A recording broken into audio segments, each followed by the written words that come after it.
Welcome to The Explainer. Today, we're unraveling one of the absolute most intricately constructed puzzle boxes in modern cinema. I'm talking about Christopher Nolan's absolute masterpiece, The Prestige. You know, if you've seen it, you already know it's this incredibly dense, twist-filled story that literally plays with your mind long after the credits roll. It's basically wrapped in all these layers of deception, mistaken identities, and, honestly, some surprisingly dark science fiction.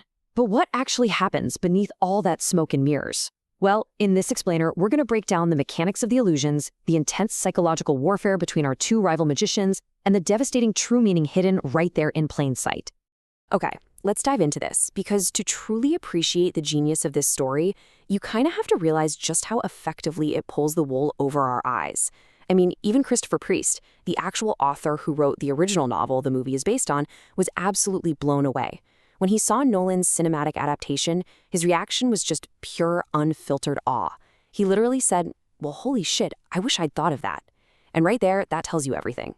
The film takes the source material and elevates it so much, embedding the twists so deeply into the structure that the movie itself actually functions as one giant magic trick. So, that brings us to the central mystery, the one that leaves so many of us completely scratching our heads. What actually happened at the end of The Prestige? The story closes on some seriously macabre, confusing imagery, right? We have a surviving Alfred Borden walking away to reunite with his daughter. Meanwhile, Robert Angier is dead. He's just been shot. But then the camera pans over to reveal this burning theater filled with massive water tanks. And inside those tanks, dead copies of Angier, just floating there. It is such a haunting, horrifying final image. To understand exactly how we got there, we need to go all the way back to the foundation of the story. And to do that, we are structuring our explainer exactly like the 3 acts of a magic trick. First, there's the pledge, the setup. Second, the turn, where the ordinary becomes extraordinary. And finally, the prestige, the hardest part. So let's jump straight into Act 1, the pledge. Now, the setup here really requires us to understand our two deeply flawed protagonists. The whole thing hinges on the stark contrast in their core motivations.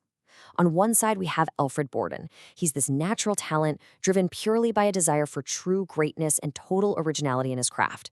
He just wants to baffle other magicians. But on the other side, we have Robert Angier.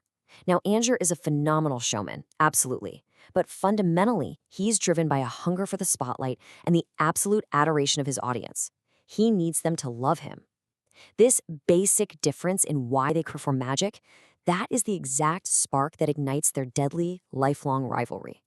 And what makes the pledge of this movie so brilliant is that it tells you exactly what's going to happen right from the jump. The clues are literally hidden in plain sight. Think about it. When a bird disappears in a cage and a new one reappears, a little boy immediately cries out, "What about his brother?" I mean, talk about foreshadowing the twin twist. Then you have the Chinese magician. This guy pretends to be a frail cripple in public every single day just so he has the leg strength to hide a massive heavy fishbowl under his robe on stage. He lives a totally false life off stage just for the sake of the trick. And of course, that opening shot, identical top hats just littering the forest floor, pointing directly to duplication. The illusion, as we see, absolutely never stops when you step off the stage. All right, that brings us to Section 2 of our explainer, the turn, unlocking the transported man. So this is the part where the ordinary becomes extraordinary. This is where we reveal the literal nuts and bolts behind the film's most perplexing, escalating illusions. See, both men create a version of a trick where they step into one cabinet and instantly appear in another one across the stage. Let's look at Borden's version first. Borden actually masters the trick early on, and he pulls it off through a completely grounded yet unimaginably difficult method. The secret? The identity of Alfred Borden doesn't actually belong to one man. It's shared by two identical twin brothers, Alfred and Phelan. There's no real magic here, no crazy sci-fi tech. Just two brothers constantly alternating their lives. One goes into the first cabinet, the other steps out of the second.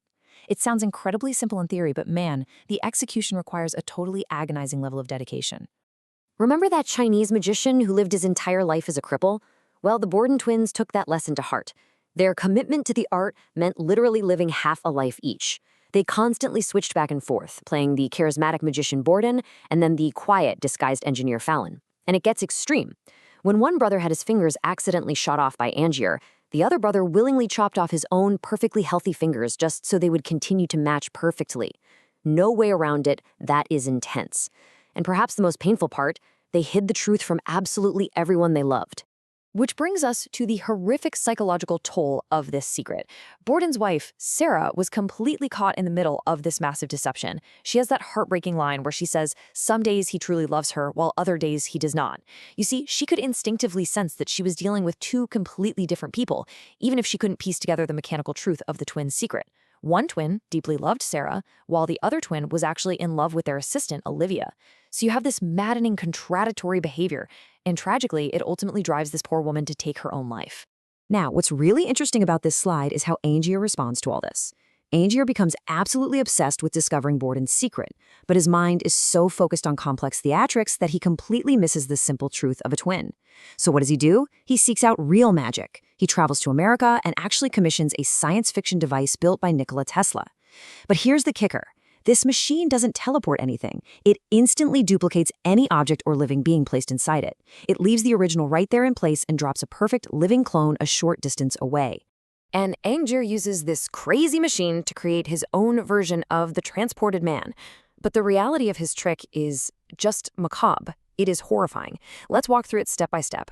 First, Angier steps into the machine on stage. Second, the machine activates, a trapdoor opens, and it drops the original Angier into a locked water tank directly below the stage where he violently drowns. Third, the newly created duplicate Angier manifests way up in the balcony to receive the roaring applause of the crowd. Think about that for a second. Angier is essentially committing suicide every single night he performs. So if we look at the two illusions side by side, it really reveals the true nature of these guys. Borden relies on sleight of hand. Yes, he lives half a life and kind of dies inside emotionally, but he does it by sharing the stage with his brother.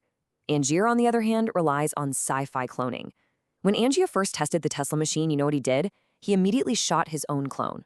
Why? Because Angier is entirely unable to commit to living an illusion. He is way too selfish to share the prestige, that applause, even with himself. He would rather die a horrific death every single night and let a clone take over than share the spotlight for even a second.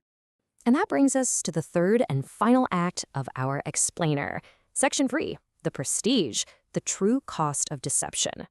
This is where we finally look past the smoke and the trapdoors to examine the deeper meaning, and honestly, the horrific collateral damage of this escalating rivalry. Both men achieved the ultimate magic trick, sure, but at what cost? Throughout the whole film, Angier comforts himself about the early tragic drowning of his wife by clinging to this lie. He tells himself over and over that drowning is like going home. But his engineer, John Cutter, totally shatters this comforting illusion right at the end of the film. Cutter explicitly tells him that drowning is in fact agony. And that makes Angier's nightly sacrifice all the more chilling.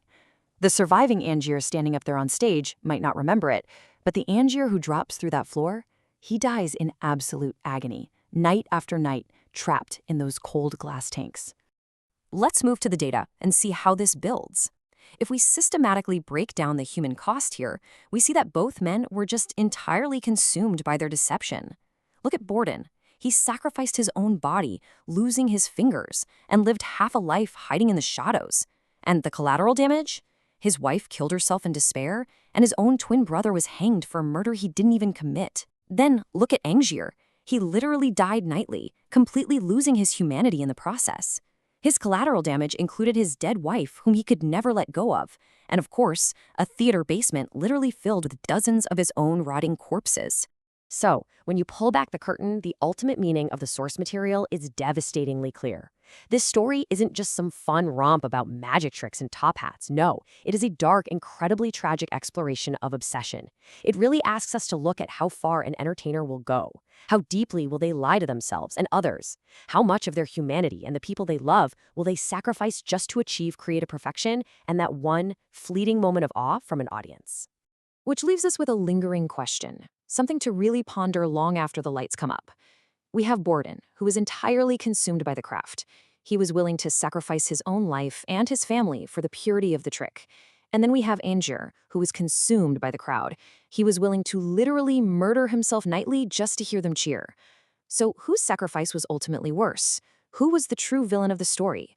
Well, that is the final trick Christopher Nolan pulls on us, leaving the answer entirely up to you. Thank you so much for joining me on this explainer, and remember, keep questioning the illusions in front of you.